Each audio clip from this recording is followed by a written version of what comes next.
phos, ammonium sulf, ammonium fluor, ammonium ब्रोम, ammonium बेंस, ammonium iodine को ammonium जोड करके बताया गया है। जोड इसका फुल फॉर्म मैं भूल गया। Ammonia with iodine, ammonium iod को अमोनियम जोड नाम दिया गया है, ब्रैकेट में iodine. Ammonium caust, this is also something new. Ammonium causticum, ammonium पिक्रिकम।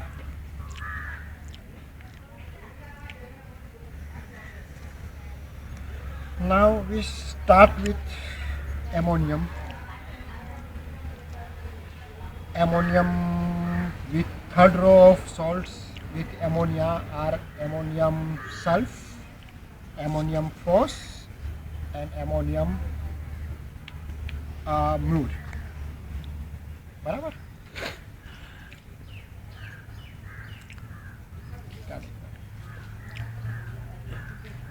इसमें हम लेंगे वन बाय वन। पहले थर्ड रो लेंगे। थर्ड रो में मेन थीम है relationship. Third row love relationship third row का मेन थीम है। सो एमोनियम क्या है? एमोनियम में आइडियलिज्म है, क्लोज रिजर्व्ड है, डिसअपॉइंटमेंट है, रिसेंटमेंट, गर्जिस है, क्रिटिसिज्म है। म्यूरियटिकम में है self pity, care and nurture, mother, attention, self awareness etcetera. So the theme can be ammonium mur में ये थीम ये आ सकता है कि एमोनियम उसकी मदर हार्ड है कंपेरेटिवली, उसकी मदर या आर्सेनिक है, फास्टिडियस है, या उसके अंदर भी बिटरनेस है, उसके कारण वो अपने, या वो भी आइडियलिस्टिक है, वो अपने बच्चे को अपनी तरह से ही रखना चाहती है, तो उसके कारण हार्शनेस के कारण मदर के साथ डिस्प्यूट क्रिएट होता है, मदर के तरफ बिटरनेस आ जाती है।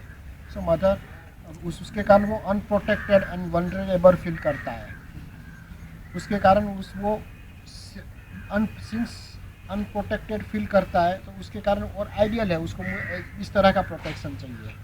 जब वो मदर के तरफ अनप्रोटेक्टेड फील करता है तो उसके कारण वो बाहर के वर्ल्ड में प्रोटेक्शन ढूंढता है, बाहर के वर्ल्ड में भी प्रोटेक्शन नहीं मिलता है, तब उसके अंदर क्रिटिसिज्म डेवलप होता है।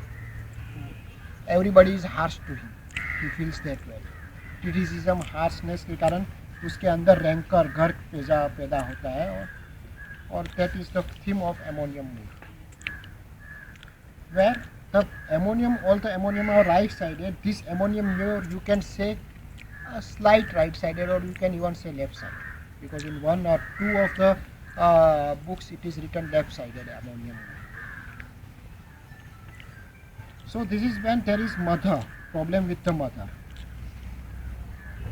Ammonium carb में क्या है? Resentment towards father. This is the second row, where there theme of work comes, theme of work achievement comes, narrow space comes, second row, narrow space comes, narrow space suffocation comes, he wants more space, he wants to find out his way. Now here is the problem with the father. Since he has bitterness towards father, he develops resentment towards father, towards society, angry, and he becomes angry young man, angry rebellious for young man, because from his father he is not getting guidance, he has not got what one expect from the father. तो वो क्या चाहता है कि अपने आप सब बनाना चाहता है, मैं अपने बल पे सब खड़ा करूँगा, फादर की हेल्प नहीं चाहिए, अपने बल पे खड़ा करना चाहता है, कोई किसी की इन्फ्लुएंस लेना नहीं चाहता, किसी का यूज़ करना नहीं चाहता है, तो अपने आप वो नौकरी ढूंढने चाहता है, समझो, अपने पास जो भी है उस जो सर्टिफिकेट है वगैरह की तरफ से, और फास्ट सब अचीव करना चाहता है, वर्क हार्ड करना चाहता है, फास्ट अचीव करना चाहता है, मगर he forgets that the world is not ideal, सिर्फ हार्ड वर्क से कुछ नहीं मिलने वाला है, और भी बहुत कुछ चाहिए, पहचान चाहिए नौकरी के लिए, केवल हार्ड वर्क नहीं चाहिए, केवल सर्टिफिकेट नहीं चाहिए। तो वो क्या होता है? अथॉरिटी के against rebellious, against father means against authority, authority चाहती है ये इस हिसाब से ही काम करे, और ये अपना आइडियल वे बना चुका है काम करने का, तो वो उस हिसाब से काम करता है, तो उसके कारण वो अथॉरिटी के अगेंस्ट भी ये हो जाता है, रिपल्सिव हो जाता है, रिबेलियस हो जाता है, तो अथॉरिटी क्या करेगी, बॉस क्या करेगी, चल तू मेरे हिसाब से काम कर वरना यहाँ से निकल, तेरा हिसाब नहीं चलेगा। वहाँ से हकेल दिया जाता है, सोसाइटी से हकेल दिया जाता है। फादर के खिलाफ ऑलरेडी गर्जिश है, उसके कारण वो रिसेंटमेंट हो जाता है, बिटरनेस आ जाती है, resentment towards father towards society हो जाता है। He is make redundant in job, especially because he reorganizes within workforce. Anger inside them, anger and bitterness, irritability, obstinacy comes in him. Untidy, of course, that is the theme of carbon.